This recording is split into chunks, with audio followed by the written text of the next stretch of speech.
Hello বন্ধুরা, welcome back to my channel. কেমন আছো সবাই? আশা করি সবাই খুব ভালো আছো। আমিও ভালো আছি আর সবসময় ভালো থাকবে। আর নিজেকে সবসময় ভালো রাখবে, কারণ নিজে ভালো না থাকলে কি অন্য কাউকে ভালো রাখা যায়? তাই নিজেকে ভালো রাখাটা সব সময় জরুরি।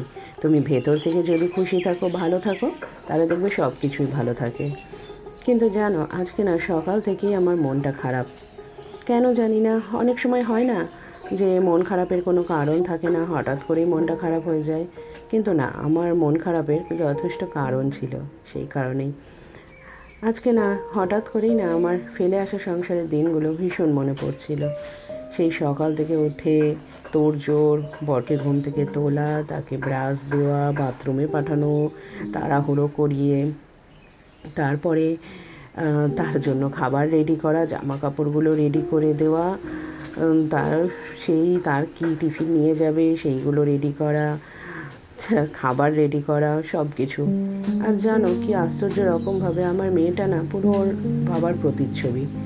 মানে মেয়েটা যে সামনে দিয়ে ঘুরে বেড়ায়, ওকে দেখেই না আমার বারবার শুধু মনে পড়ে ওর কথা। কারণ ওর মধ্যে ওর স্বভাবগুলো, ওর মতন চেহারাটাও ওর মতন, মানে চোখ ওর মতন। তোমরা হয়তো ওর ছবি দেখোনি, তাই তোমরা বলো না। তোমরা অনেকেই বলতে মেয়ে নাকি আমার মতন দেখতে, কিন্তু না, মেয়ে আমার মতন দেখতে নয়, মেয়ে পুরোপুরি তার বাবার মতন দেখতে। তো সেইগুলো দেখে বারবার মনে পড়ে। ঘুম থেকে উঠে যেমন তার বাবার হাতে ব্রাশটা দিতে হতো, মেয়েটাও ঘুম থেকে উঠে বসে থাকে, ব্রাশটা তার হাতে দিয়ে দিতে হয়। আর রাগটাও তো বলিহারি, সেই একদম বাপের মতন রাগ।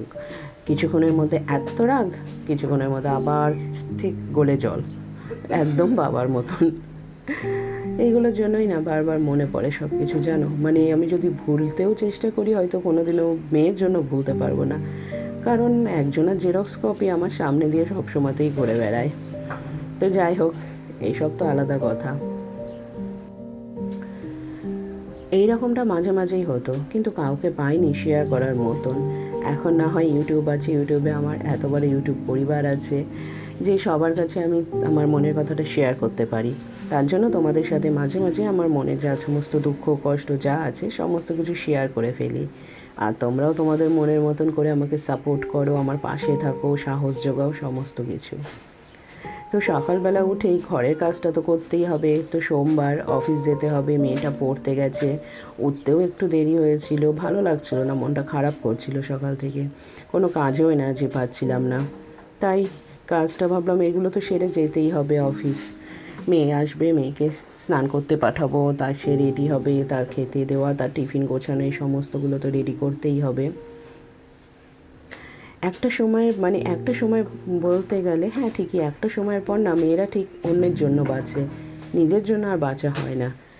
একটা সময় তার মানে একটা সময়ের পর থেকে স্বামীর জন্য, সন্তানের জন্য, এদের জন্য ভাবতে ভাবতেই মেয়েদের হয়তো নিজের জন্য ভাবার জন্য আলাদা করে কোনো সময়ও থাকে না, সুযোগও থাকে না। কারণ দিন তো কাবার হয়েই যায়, আবার পরের দিনের অপেক্ষা, আর পরের দিনে উঠে সেই আবার একই ভাবনা। তাহলে নিজের জন্য কি আর কিছু ভাবনা হলো? তবুও না, একটা জিনিস মনে হয় যে সারাটা দিনে অন্তত কিছুটা সময় নিজের ভাবনার জন্য, নিজের জন্য রাখা উচিত। তাতে কি হবে, মনে স্যাটিসফ্যাকশান থাকবে, মন থেকে, মানে মনটা ঠিকঠাক থাকবে আর কি। তো পুচনকে টিফিনটা দিয়ে দিলাম, রুটি আর আলু ভাজা দিয়ে দিয়েছি আজকে। এইটা ওর সব থেকে পছন্দের খাবার হচ্ছে আলু ভাজা। আলু ভাজার সাথে মুড়ি দাও, রুটি দাও, যাই দাও, ও খেয়ে নেবে। তো এখানে ও খেতে বসে গেছে, আর এইদিকে একটা রুটি বানিয়ে নিচ্ছি, এটা স্ট্রবেরিকে দিয়ে দেবো।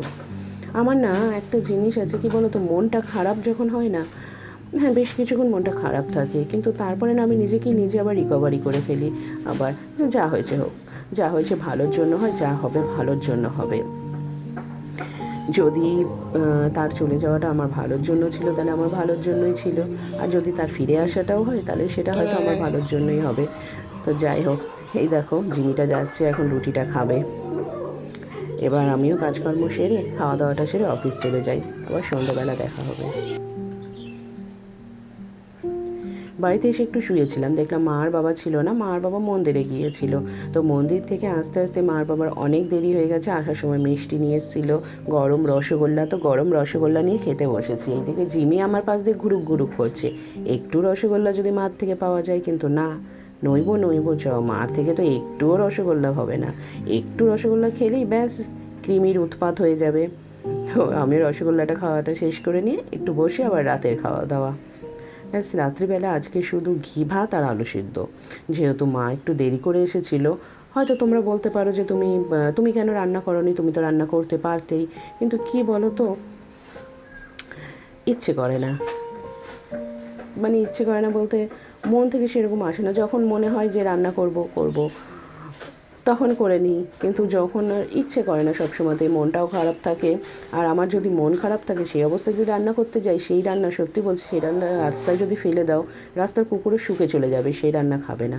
সেই রান্নায় না থাকে স্বাদ, না থাকে লবণ, মানে কিছুই থাকে না ঠিকঠাক। তো রাত্রিবেলা ঘি আলু সিদ্ধ ভাতটা দিয়ে জম্পেশ করে খাওয়াটা খেয়ে নিই। একটু মনটা ঠিক ঠিক হচ্ছে জানো, ঠিক হয়ে যাবে জানি। এই মন খারাপ আমাকে বেশিক্ষণ কাবু করে রাখতে পারে না।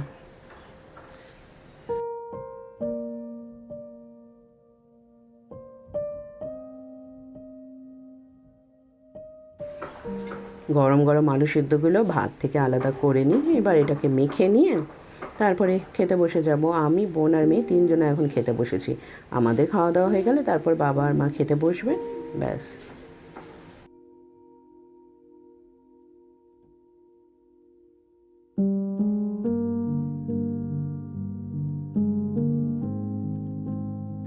সব কমপ্লিট করে একদম বিছানায় চলে এসেছি। তো চলো তাহলে আজকের ব্লগটা এখানেই শেষ করছি। সবাই খুব ভালো থেকো, সুস্থ থেকো। আজকের মতন টাটা।